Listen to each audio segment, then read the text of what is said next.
Yo, what's going on, guys? It's Brev. Welcome to What Would Brev Do episode 20. This is the series where I, a top 50 player, play an entire ranked seasons game from start to finish and talk you through what's going on in my head the entire time. If you're new to my channel, please subscribe for more MLB The Show 20 content. I put out a ton of it. Drop a like on the video down below as well. Helps me out a ton. So for this video, we're going to be pitching with Greg Maddux. I received very positive feedback about the more pitching focused What Would Brev Do episode last time, and someone commented that they would like to see me use Greg Maddux in one of these.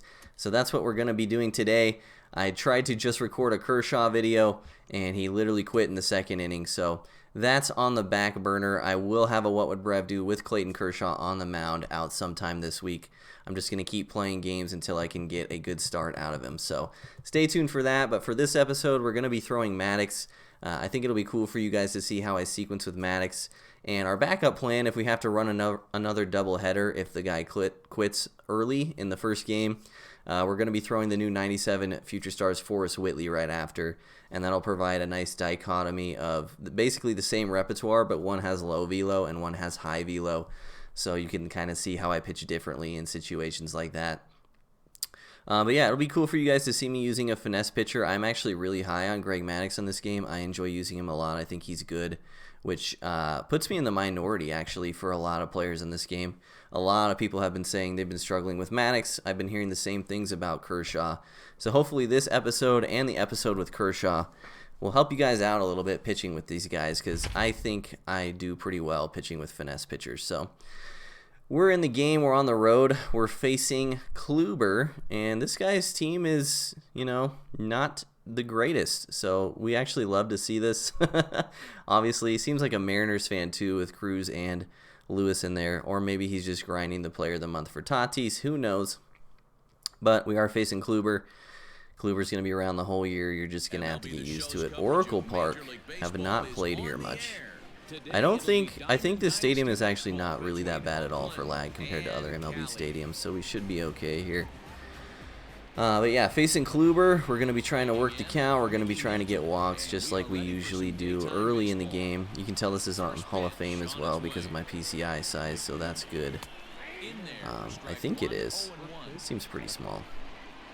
But yeah, leading off the game, I take a lot of pitches in the early innings. If you guys have seen episodes of this series before, you guys know a lot of times I'm falling behind in the count, even all the way up to like the 5th inning, just because I'm trying to figure out my opponent's sequencing, figure out their tendencies, so that when I come up in a big situation with runners on, I have a better predictor, better indicator of what I want to look for in those big spots. Nice backdoor cutter there. Beautiful pitch. We're just going to walk back to the dugout on that one. But yeah, patient early. It has a nice side effect of if they can't really find the zone too well, you can work some walks early in the game. This guy is, you can tell he's got the control down already. Even that pitch that was a ball was right on the corner. So don't think we're going to be walking a lot in this one, but at the very least, we'll get some tendencies down to try to get some big knocks with runners on base. 2-1 count here. I'm still not swinging. Even with Trammell, who hits righties better, there's not a lot of upside here. 3-1 now. I'm taking this all the way. Of course, Trammell with a 94 speed would be great to have on the base paths. My lineup is pretty good against righties, too. I have 2 switch hitters basically acting as righties, so that lets me have a lot of lefties. Great pitch there, man. Ran the cutter in on my hands. Is it off the wall? Oracle Park, I love you. How did I hit a triple on that? That was literally the perfect pitch, man. There's nothing he can do there. Great sequence, great pitch. We should have never got a triple off that, but obviously we will take it. Now we'll be aggressive. So that's a pretty classic thing you see from me in a lot of What Would Brev Do videos, right? Let me pause to talk about what just happened. So I talk about the tilt factor a lot, the frustration factor. That swing was bull. If we're being honest, for me to get to third base on that was kind of crazy. Obviously, he's going to be frustrated by that, and this is something a lot of people do that they don't even think about, is when they're frustrated with the previous at-bat result, a lot of people will just pick their primary pitch and go right away. So a lot of the time, first pitch after an at-bat like that, you can sit sinker against Kluber. because like they're just, I don't know, it's subconscious. Even I do it all the time. Like you pick X and you throw the ball because you're mad. But if you know about this, like in that split second, you can sometimes take advantage as the hitter. Pretty good swing from Jason there, but we hit into a double play. I guess we'll call that justice for Trammell. But yeah, we scored in the first, which is nice. So here's Mondesi. Again, Mondesi, a classic bunt candidate. So we're just going to put the second baseman in. This is something I talked about last episode. I don't feel the need to put my corners in, just my second baseman, because a lot of the time when they bunt to third, even with the third baseman back, you still have time to get him out. So we can tell right away this guy's bat's fast, so I'm going to bury a slow curve here and see if he chases. He's been early on 2 straight pitches. He wanted it. Now let's hit him with my favorite Maddux pitch, the high changeup. This is something I don't see a lot of people throwing with Maddux, and I think it's insanely good. Like, he's just rolling that over. If that was fair, that's an easy out. But yeah, you can tell his bat's really fast, so we're trying to stick with the slow stuff. Biggio just straight up dropped that ball. Thank God we got the out. This is the weirdest game already. So he actually sped his bat up a bit there, expecting me to go, oh no, he's very late. It was a weird animation, so I thought he was early on that. But yeah, let's talk about how he's bunting with his cap too. Alright, we gotta keep that in mind. Thank goodness he popped that out. We gotta just establish this guy as a bunter with his top 2 in the lineup. Anyway, how I sequence with Maddux. I do this with Oral as well, guys that just don't throw as hard as other guys. You want to establish a baseline for your velocity, like in the middle rather than high or low. So you'll see this in the Kershaw video too, and this is on my mind from that, so maybe that's why I'm talking about it. But it's true with Maddux as well. His bat is still insanely fast. Let's try to bury a change. What do I mean by establish the baseline of the velocity in the middle? When you have high velo, you can kind of get away with spamming that high velo and then dropping off speed on him, right?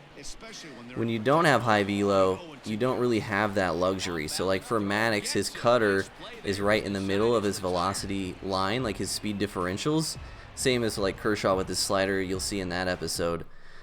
If you establish that as your primary pitch instead of like the sinker, I think it helps you a lot in 2-strike counts, and I think this is one of the reasons why I am pretty effective with pitchers like that. So when I'm pitching with Oral, when I'm pitching with Maddux, I throw cutters more than I throw anything else because I want to change the established baseline of my velocity, right?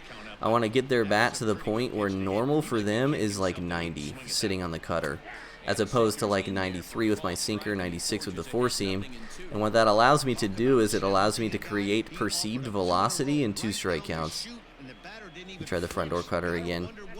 So if you're pitching with someone with a high velo and you're throwing a lot of fastball sinkers, when you get to 2-strike counts, nice slurve there. I kind of went with that. I don't know how that swing led to that result. Super weird. Anyway, if you're pitching with high velo, you're throwing a lot of fastball sinkers, and you get to 2 strikes, you can either like stay the same, like throw another fastball or sinker, or you can only go lower, right? It's either here or lower. But when you're pitching with finesse guys and your baseline is at the cutter, you can either go up or down with your velocity in 2-strike counts, and that makes your velocity, like when you go up, seem even better. So that's usually how I pitch with guys like this. Hopefully you'll see some sequencing in the game where I can show this off. I'm actually playing an opponent that should be able to show this off pretty well because we can tell his bat is super fast. So I'm still waiting for him to adjust to my baseline velocity of the cutter, and then we can adjust off his adjustment, essentially. Drop my PCI there. Dang, man. Ball seems just dead in this game so far. Aside from a cutter that should have shattered my bat that I hit for a triple. Alright, no one out, or 2 out, no one on for Biggio. Again, we're being patient, probably taking till 2 strikes here. We're keeping track if he's going to start pitching us disrespectfully, aka just throwing things down the middle because he figures I'm going to take it early in the count. But again, another situation where there's not a lot of upside for us to swing early in the count. We have a guy with speed on at the plate. We're in a right-on-right matchup, which is disadvantageous. So if he wants to put us on, that's actually good for us. So he went cutter, slurve, slurve. Typically they go up and in sinker after that. He went another slurve, 3 slurves in a row. So this guy has been a fan of doubling, tripling up so far. We will keep that in mind. I keep cheating for this up and in sinker because he's got to throw it at some point. It's the most common sequence. There's a sinker. He threw it low. Dang. If he'd have thrown that pitch the pitch before, I probably would have crushed it, but I was kind of unsure of myself after that changeup. So he's pitching well. Good on him. You guys know if you watch this series, I typically don't score much till the end of the game anyway. So, G-Man Choi. Alright, so again, we're starting in the middle with our velocity rather than low or high. Reestablishing our baseline. Cutters, cutters, cutters, cutters, cutters. And then when we get to the 2 strikes, that allows us to move up or down with our velo rather than only one direction. Let's throw a changeup here just to see where his bat speed's at. He's slowing it down quite a bit. So let's try to blow this 4-seam by him up. So here's a situation where if he's adjusted to the cutter, he might not be ready for that 4-seam. So now that we're in 2 strikes, we can throw pretty much everything else in the kitchen sink at him and see how he adjusts. Unfortunately, we're missing our spot, so 3-2 count. Let's throw a get me over cutter and hope he doesn't crush it. He swung over the top of it. Maddux with the diamond defense. Very smooth over there. G-Man running like there's mud in his shoes helps as well. I think he was still early on that one, but not as early as he has been. Yeah, he's on the early side of good. So you can see he's adjusted now to my baseline. So let's maintain this baseline. Let's keep him in cutter speed. Let's try to stay ahead in the count. And then when we get to 2 strikes, we can do whatever we want because we can go up or down with our velo. So that doesn't mean like throw cutters all the time. It just means like if he's going to sit on an established speed, it's going to be the cutter. There's the sinker. He was too early. So let's try this high changeup. Let's try it away this time. I love this pitch with Maddux, man. And he has the control to get away with it. Like you won't really hang that for a magnet too often. So sinker up and in after that. Pretty typical sequence. Running it on his hands. Good check swing. And now 3-2, we'll throw another get me over cutter. This is our baseline. This is what we want to establish. As we move forward in the game, see he's still early. He still isn't all the way adjusted, so we stick with it. As the game moves forward and he starts adjusting way better where he's just sitting cutter in a situation like that, that's when we can start to move some pieces around, move our velo around. So still early on the cutter, he's going to see a heavy dose. This is... I don't know, some of you might not be enjoying this play style that I'm establishing right now, but this is what pitching with Maddux looks like for me. Still a fast bat. Let's throw some more cutters. He slowed it down there and popped it out. So there was an adjustment. He was late on that cutter, which is why he popped out. But you can see he did try to make the adjustment there, so we may try to mix up our sequencing in the 3rd inning. Back to hitting Corey Kluber. We have 8-9-1. Again, probably going to be patient. I haven't picked up on too many tendencies so far from my opponent other than that he really likes doubling, tripling up on pitches, especially with slurve. He likes throwing his slurve back to back to back a lot. So 0-1 sinker. Again, pretty good swing that didn't go anywhere. There's nothing we can do, man. I feel like most of the swings I've taken this game have been good. So we just need the BABIP gods to work in our favor there. Getting in an 0-2 count really isn't any different in that situation than being in an 0-1 count. So that's why we swung at that sinker when it was kind of over the plate. See if we could do some damage. But yeah, hitting with the pitcher, nobody on base, no reason for me to swing before 2 strikes, and now I'm going to contact swing and try not to strike out.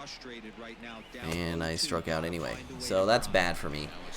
Striking out with your pitcher actually gives your opponent's pitcher as much confidence as if they struck out a position player. So I try very hard to not strike out with my pitcher if I can avoid it, but sometimes it just happens. Probably would have struck out with a position player on that swing too. That was just a good pitch. He really is pitching well. I mean, especially in 2 strike counts, he's just putting the ball wherever he wants pretty much. But we will progress. We will make our adjustments. We'll score. 2-1 to Mick. He hasn't been behind in the count much, so I don't know how he usually pitches in here, but it strikes me like he's going to hose me one. Yeah. It just kind of felt like he was going to. I think that's caught, but man, absolutely brutal. Being on the late side of good is so bad this year, dude. Absolutely brutal. Yeah, it just kind of felt like he was going to hose me one there. He's obviously not going to try to walk me, especially since he's, for the most part, shutting me down at the plate. Posey versus a righty. Eat some cutters. He sat back on that one there, so that's a great adjustment from him right off the rip. He shouldn't get a triple, which is good. But yeah, he's now adjusted, so we'll see if he anticipates my adjustment now as I move away from the cutter baseline. So now we're going to try to shift our baseline. We're going to try to throw a lot of hard stuff and see if he's late on it, see if we can get some bad swings out of him, and then maybe move to the cutter in 2 strike counts. Keep him off balance. You can see it's very noticeable that he has slowed his bat down based on my pitches so far, and he's late on that 4-seam. Another thing I don't see people do a lot with Maddux that I think is a mistake is they don't throw the 4-seam a lot. I think Maddux's 4-seam, especially in 2 strike counts, is very effective. It's oh, Pablo. It's a good 3 miles an hour faster than his sinker, and it's a velo that doesn't really, it's hard to adjust to when you're sitting sinker cutter with Maddux. Unfortunately, his guy was too slow to move up on that bunt, so that's a free out for us. I doubt he would bunt with a runner in scoring position here, so I'm not going to put my second baseman in to try to save the run, and he is swinging first pitch, and he was late on that sinker, so we've now we've now progressed through the game, three innings. You can see I established the cutter baseline, he adjusted to that pitch speed. Now I'm taking it upon myself to switch that baseline to something harder, so then when he speeds his bat up more consistently to adjust to my adjustment, we will go right back to the cutter baseline. Obviously you can't sit in the cutter baseline all game because people will adjust, as this guy had. First pitch swinging with a double with Posey, but it's kind of where you want to be if you can. Being in the cutter baseline with finesse pitchers, or the like high 80s velocity baseline with finesse pitchers, is where you want to be. For the reasons I mentioned earlier, you can go up or down with 2 strikes instead of in just one direction. So I feel like I'm repeating myself a lot, so I'm sorry for that, but I just want to, in as many ways as possible, try to describe what I'm trying to do on the mound with a guy like Maddux. That ball's just completely dead again. Dude, this might be like, I don't know. These games are always scary. Like, I just can't get anything going with my swings. And this is one of these games where I could carry like a 1-0 lead into the 8th, and then he just hits like an early bomb for 2 runs, and I just lose. So would love to get the offense going, but there's not a whole lot of I can be doing better, to be honest, except for maybe swinging slightly earlier and trying to be on the late side of good less often. There I was late. It should be foul. Gotta expect slurve here. It's his favorite pitch. Front or foot slurve. Wow. Absolute dot.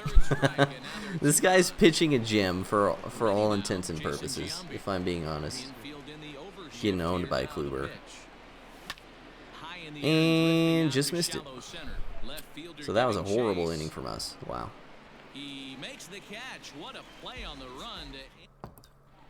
I can feel myself getting a little frustrated at the plate, so I may have to step away for a bit if I take some more bad at bats. Putting the second baseman in because he did try to drag bunt with his cap last at bat. Remember, we said we'd keep that in mind. And we are going back to the high velo baseline, seeing if he's going to adjust his bat speed at all. Going to hit him with sinkers, going to hit him with 4 seams. Then when he starts to speed it up again like that, very nicely done. That was actually a good swing by him. We got lucky. Now let's go back to the cutter baseline, but we don't want to do it right on right because he's probably looking cutter because he had success right on right with Posey last time. Actually, his bat was super fast, so maybe he's already readjusted. It's very hard to predict where your opponent's at, bat speed wise. He was on the late side of good on that one. 2 down already. Only thrown 39 pitches with Maddux, and we've gotten 11 outs, so that is good news. Try to run this cutter in on G-Man again. And he's late. Okay. He's adjusting, but not all the time. His bat's super slow in this at bat. Haven't thrown a changeup in a while. Let's just bury one just to show him it. Didn't get it all the way buried, and his bat is still slow. So this is a pretty common sequence. This could bite me if he's on top of it. Let's try the four-seam up and in. He was late. We just missed the zone. So that was a good pitch. It was very late. So let's hit him with the hesitation double up. Again, another concept you hear me talk about a lot in other episodes. He's late again. Let's try to go above the zone with it. See where he's at. If he's late, he should strike out here. Good take. I don't know. I feel like I can't throw him cutter change. I feel like he's just slow bat this whole time. Here's a sinker, and he's early. All right, so there was the adjustment. Cutter change would have been good there. Just trying to predict stuff. I'm right most of the time. That's what matters. Right, chat? All right, 1-0 going into the top of the fifth. Crazy game so far. I feel like like I said a couple times, I feel like the ball is just absolutely dying in the air in this game. I don't know if it's the stadium or if the sliders are just off a little bit for this matchup, but 2-0 right on right, probably taking until 2 strikes now. Great 2-0 pitch there, just painting me low and away. I know Sheffield can rake, I know it's a close game, but this is one of those games where if we can get a rally started with a leadoff walk or something like that, it could be our only opportunity the whole time. So if he's going to give me that opportunity, I'm going to take it. I don't know, man. I have to just speed up my bat like just a little bit. I have been on the late side of good on pretty much every swing I've taken. So it's an adjustment I have to make, and I've known about it for 2 innings, but I haven't made the adjustment successfully yet.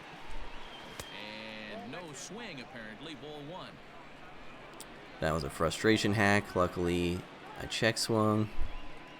Yeah, I'm getting pretty frustrated at the plate. I can tell in my brain. So we got to reel it back in and just trust the process. There's a nice little change up. First perfect of the game for a single. Now maybe we want to be aggressive in these at bats, man. We have a runner on, which has been pretty rare for me. We'll see how he pitches us. Sinker inside. So we're using the Biggio at bat to gain information, and then if Biggio gets on base, we'll have to be hyper aggressive with Pablo, try to get these runs in. Back-to-back sinkers. Ran the cutter low and in. Unfortunate. Another great pitch. That's the same spot he struck Mickey out to start the game with. He's just hitting all the spots, dude. This is the problem with letting your opponent have high confidence too early in the game, is they just paint everywhere. Gotta be aggressive here with the pitcher on deck. If he was really scared of Pablo, you could make the argument to walk me here and just pitch to Maddux, but it seems like he's gonna come after me. And he threw the cutter middle, and I missed it. Oh. Good thing I'm doing a pitcher-focused What Would Brev Do, because the hitting is not there right now. Back to the cutter. Please don't crush this. He's sitting back on it, so he knows. So we may just have to stay in the sinker fastball timeline for a minute. I've also only gone back to the cutter right on right pretty much so far, so maybe I'll try to move back to the cutter baseline right on left to try to shift it a little bit, because running cutters away from righties is pretty common even when you're not doing what I'm trying to do. So maybe he's just seen it a lot, not only from me but from everyone else. So early on that. So that might be a tunnel cheat. So let's try to paint him here. A tunnel cheat is where you see the ball come out at a certain tunnel and you just assume, holy cow, what a swing. Dang, my front door cutter got crushed. Like if you see the ball come out of a high tunnel, you just assume it's fast. That would be like a tunnel cheat. So, dang. I wonder if I'd have thrown a four-seam if he'd have been late there. Maybe that was like accidentally good timing. Love to see it. Hosey's killing me in his home park. Okay, let's mound visit here, get some confidence. We've been pitching well. We threw an absolute dot 1-2 that he crushed. We got him swinging late. Oh, Chef, you're killing me. We got him swinging late for a blooper with Posey, and then he crushed the cutter in the gap for an RBI triple. Sad boy hours. It's probably throwing the cutter too much to righties. Put the infield and outfield in here to try to prevent the run from scoring. Try to get the tag there in case he sent the guy home. Thankfully, Kluber's slow as hell. Alright, now is a spot where he could definitely bunt with Mondesi to get the run home if he beats it out. So, second baseman in. Try to bust him up and in, establish the fast stuff. You can see his bat's a little slow. Let's just throw that again. Mondesi not the biggest power threat either. And then let's try this high changeup. Got him. Beautiful. Absolutely classic Greg Maddux sequence there. So that was a little bit unlucky and a little bit good hitting from him last inning. Bottom line is we've given up 2 runs in 5 innings on Hall of Fame, which is great. So we just need to hit better to win games like this. That's all it is. He has been absolutely donning us. We haven't converted with our swings, and when I dotted him, he converted with a moonshot. And on that Lewis cutter was a great swing as well. It's not getting through because Mondesi's so fast. We leave Maddux in there. You could make the argument to pinch hit there, actually. My bullpen's pretty rested, and I may need the extra offense to catch up with how this game's going. But I didn't do it just because I want to pitch with Maddux for this video. But you can make a strong argument that I should have just pulled Maddux right there and try to get a rally going this inning. Considering how it's going, how he has all the momentum, and I'm falling behind and haven't generated a lot of offense. The extra out could have helped me in this inning for sure. Alright, cutter slurve. See if he goes with another slurve and maybe he hangs it. Nope, sinker right down the middle. He's got me super off balance all game. I don't know what he's going to throw. Maybe backdoor cutter again. So he loves the backdoor cutter and the front door sinker versus lefties are his go-tos, and obviously the foot slurve. Tried the backdoor cutter and he missed his spot, and I just missed it, just under it. Oh. Dude, the ball's just so dead. Even that Kyle Lewis triple he had, which I could tell was a great swing, hung up in the air for so long that Gary Sheffield almost ran it down.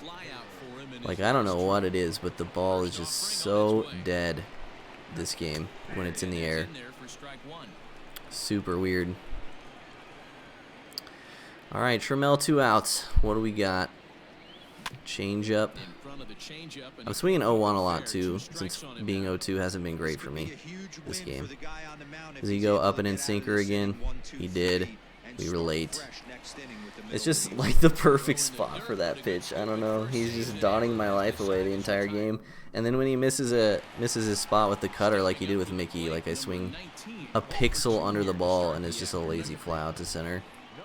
It's tough. We got to find a gap in this park, I suppose, to have more success. Alright, so we've accidentally kind of gotten in a rhythm here that he has picked up on. So we've been throwing a lot of sinker fastballs to sinker four seams to lefties, and then we kind of try to go back to the cutter versus righties. Let's try to flip that. Let's try to go sinker fastball to righties and cutters to lefties. Biggio making it look hard out there.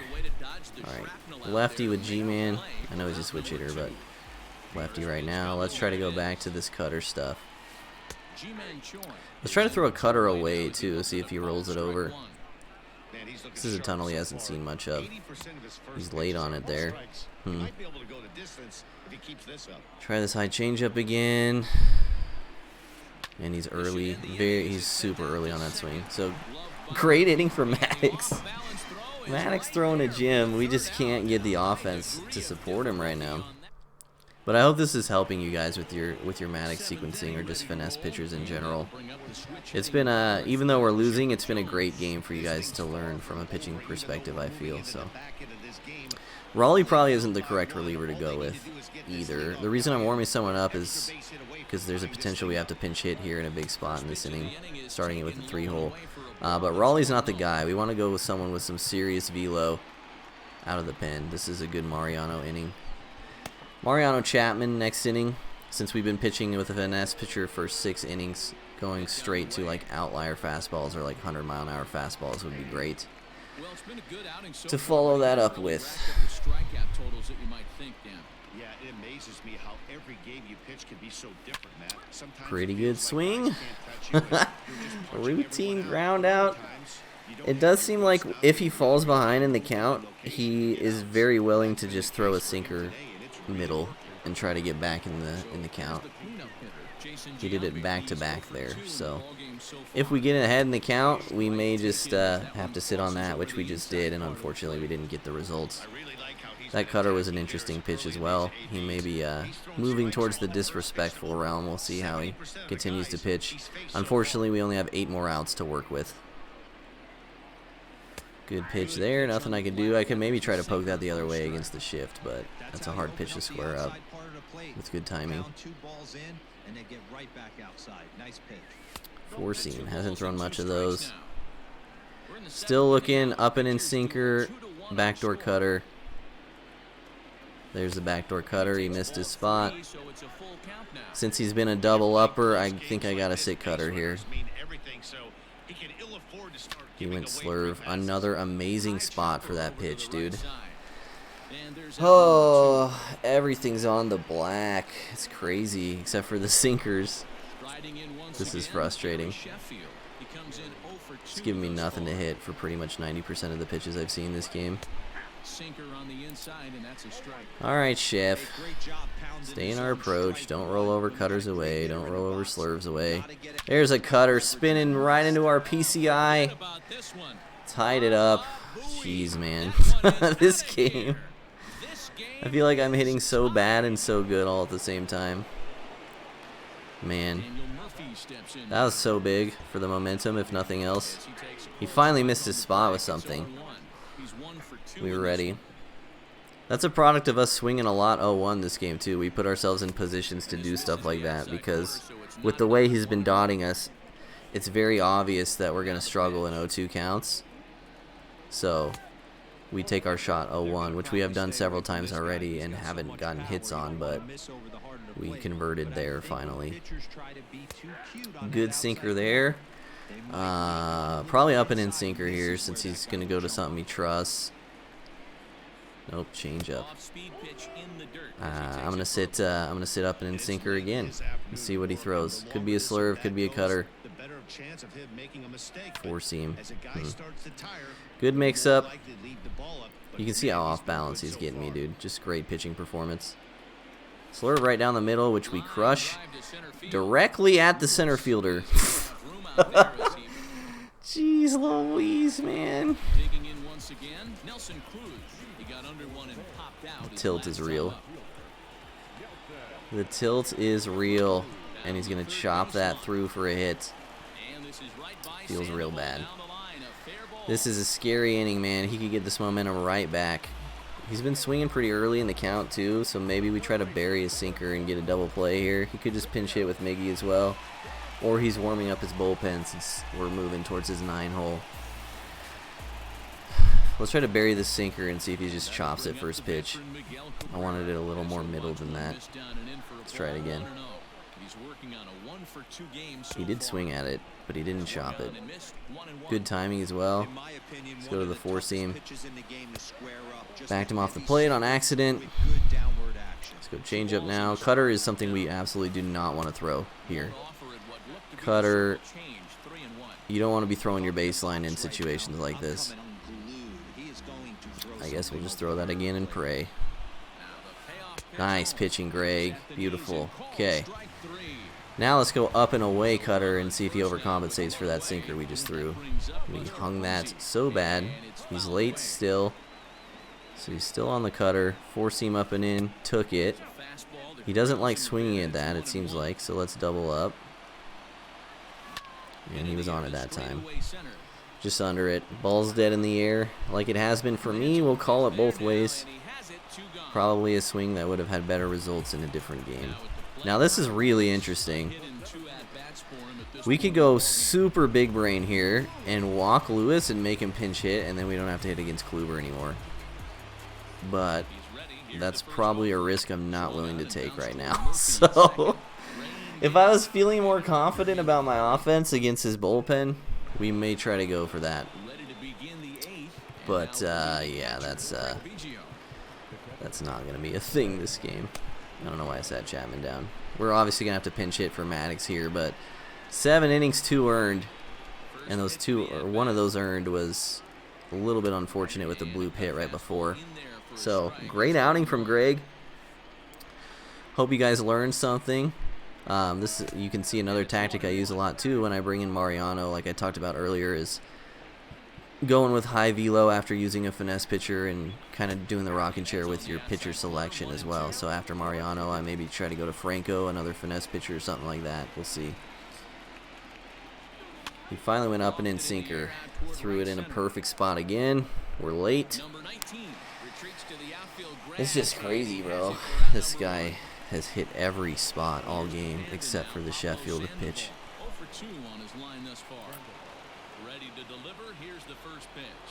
Maybe we just have to turn on the aggression here. Falling behind in the count at this point is just not going to end well. His confidence is too high. We tried. He did miss his spot a bit there. Does he go sinker up and in? Okay, we just got the luckiest check swing of all time. Alright, so we are more than willing to burn 2 bench bats here. So we will go Eddie, and then if he goes to a lefty, which he probably will not, we will go with Posey. But yeah, you kind of got to stick with Kluber here if you're him. But we are waiting. We're waiting for those sinkers. He's behind in the count. He may hose us a sinker. He does not want to be behind in the count. He has shown that. Hit on the ground down the first baseline. There's one. And a good save at first on the offline. Swung over the top. Oh, did he miss the throw to first? I was too busy raging. That's actually super good for us. Give us another chance. We've been given a gift. Can we convert this, man? Mickey Mantle. Oh, it's foul. This is also why I love having both power and speed lead off, because it protects your pinch hitters better. That's why I bat Mickey lead off on pretty much every account. Okay, come on, Mick. Slurve inside. I could probably pinch run here too, but I don't know. He went up and in sinker. Did we hit it out? Is it gone? Oh my God, let's go. He finally threw the up and in sinker to the lefty. We've been cheating for that for so long, man. Absolute bat dot. I didn't even follow my advice from episode 1. So let's rehash that. After you hit a big momentum game-changing home run or hit or something, try to take a couple pitches, because I just made an out for no reason because I was amped there. So that's something I talked about all the way back in episode 1 that I could have listened to myself about. So now we go to the high velo after Maddux, and you can see immediately he has just sped his bat up insane. So now we will go off speed. And yeah, he may have trouble adjusting to Mariano's pitch repertoire here after seeing Maddux for 7 innings. Good take there. Let's try slider. Try to keep it slow while his bat's fast. Still super fast bat. Let's try up and in slider. Something like this. Get the high tunnel but with a slow pitch. Did he go? He sure did. Beautiful pitching from Mo there. I feel rejuvenated with the momentum after that mantle at bat, man. Also, I didn't talk about it earlier, but if you want to adjust your defense for bunts like I'm doing, you hit down on the D-pad. That's how you get to that screen. Alright, Mo. Shut down inning. He slowed his bat down with the lefty. This has been a common theme. Busted him inside. He's swinging late. Bunted with his cap in the first. Tipped his hand, so we'll put second base in yet again. And he may adjust to being late there by swinging early now, so we'll go change up. He's still slow bat. So we'll go right back to the cutter, see if he speeds it up. He did not. He's late. So we will stay fast. He sped it up there, so now we will adjust. Try this up and in slider yet again. Got him early. It's a great pitch. There's a lot going on right now, man. Don't crush this changeup. Oh, Dang. All right, well, we absolutely cannot worry about the runner here. He's going to steal second, but we have to let him. Because if we get the tying run at the plate out, then we're chilling. That runner on first really doesn't matter a whole lot. Jammed him again with the sinker. Giambi, why does this keep happening to me, dude? Oh my god. I have 5 hits all game, and he has 2 hits that look like that. Alright. Please don't hit this out. They always hit a home run after those, man. Come on, dude. Beautiful pitch, Mo. Let's try this up and in slider one more time. He's gonna swing early. Give me the strikeout. I missed my spot. He's gonna swing early. Give me the strikeout. He didn't swing early. Get foul. Oh my god. This is so intense. Alright, let's tunnel that with a high 4-seam. Do not crush this, bro. He's late and got a foul. Dude, I don't know what to throw. Low and in cutter here. Chase. Did not. Dude, this is the craziest at bat. Oh, let's go. We hit all our spots that inning. Or that's not even Prestige Mariano. That's regular Mariano on this account. So huge. Dude, that blue pit. That blue pit was like a doomsday hit. Like, I thought I was donezo. Alright, Dibble's the perfect follow-up to Mariano, because even though he's technically a velocity pitcher, the cutter is way slower than Mariano, so it's going to be a bit of a tough adjustment for him. Plus, it's going to be a save situation. Most likely, we want our best pitcher on the mound. The guy I personally trust in the 9th inning in a save-it situation is always going to be Rob Dibble, until we get maybe like a Lee Smith with an outlier, which would be insane. But for now, in my opinion, the best go-to 9th inning closer is Dibble for me. I was late on that curveball, I think. Dude, Gagne's timing windows are so weird. I talk about it all the time. The slide step curve! Shout out Twitch chat. Does he do it again? No. 3 curveballs in a row. We've talked about this. The double triple up. This has got to be a fastball. He never wants to walk me here.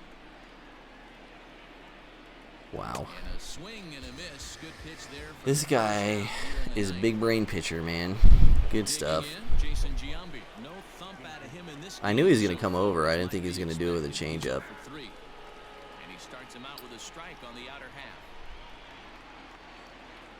Slider. See if he goes to that again. Change up down the middle, which we scorch right into the shift. Man, look at that swing, dude. That's just nuts. that wasn't even close to a hit. Hit wasn't even competitive with that swing. Jeez Louise. All right, stop complaining. Lock in. Try to get some insurance. Sheffield the MVP this game for sure. Changing the momentum. Sheffield and Mickey, obviously. Alright. Who we got up now? Daniel Murphy, my boy. Stub Stipend Hall of Famer. Daniel Murphy. Does he pitch around me here is the question with Biggio on deck. He hasn't pitched around anyone all game, so probably not. 2-0. Let's see if he hangs another changeup. Since he knows I'm cheating for it. He did walk me. Okay. Come on, Bish. I also have Weeders on deck, so I could pinch hit here. Who's his bullpen? I said Weeders on deck, but I meant on the bench. He does have a lefty warming up.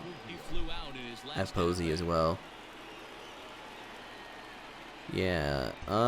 This is tough. I don't know if I want to take Biggio out. Because, I mean, Biggio can hit, obviously. He's a 99.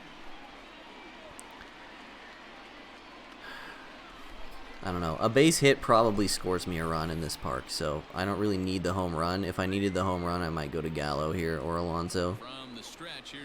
But let's just trust our guys. He's really in trouble, and it's just getting worse and worse and worse. This guy needs to find a strike zone in the good pitch, man.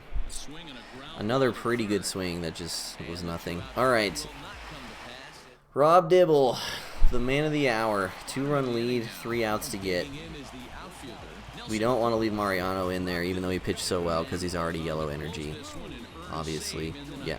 I mean, I guess not obviously. A lot of people don't know that, like, as your energy gets lower, your opponent's PCI gets way bigger, so the longer you pitch in yellow or red energy, it's just easier for your opponent to hit, even if you're making good pitches. Their PCI is just gigantic. So this guy's going to get a heavy dose of cutters, and this is actually kind of a funny full circle with our Maddux approach, how we started the game establishing a baseline of cutter, and now maybe we'll close the game establishing a baseline of cutter. Yeah, he is cheating hard for the four-seam outlier. One down. I mean, he's got to adjust. I'm just going to keep throwing it until he shows me something. I mean, I could try to predict him here. Let's do it. This is probably dumb if he doesn't make an adjustment. It's little mind games. Yep. He did not make the adjustment. Maybe he tries to push a triple here. Dang it. Well, now he's going to adjust to the cutter and tie the game. I'm sad boy. Still so early. It just blows my mind. Like, I don't know if he's stressed, but the complete lack of adjustment this inning is actually insane. Like, I've thrown 10 pitches and at no point has he ever tried to slow his bat down once. Come on, Dib. There's a bit slower. Chasing back to second, make the throw. Pretty standard baseball. Kyle Lewis getting pinch hit for. Dude, imagine he ties the game with a bat. Or imagine I like walk him and then he walks me off. Cutters are our friend. Was he late on that? Ooh, that's telling. Four seam. Not where we wanted it. Let's try four seam away instead of inside in case he decides to turn. He'll roll it over. Okay, he's late. I'm just going to throw that again, man. Don't crush this, bro. We got him. He's sitting cutter. Okay. What a game. What a roller coaster. We somehow got the dub, hitting like absolute crap. Maddux, 7 innings, 5 hits, 3 strikeouts, 2 earned, no walks. Classic Maddux. You guys see me pitching with Maddux on Hall of Fame there. Appreciate you guys watching. Hopefully it helped. Like I said, stay tuned for the Kershaw episode that's going to be coming out. You can see how I sequence with him. It's actually not that dissimilar from Maddux. So, love you guys. Thanks for watching. Drop a comment down below. Let me know what you think, or if you have any questions about the gameplay at any point. I'll do my best to answer. Appreciate it. Love you guys. See you next episode. Peace.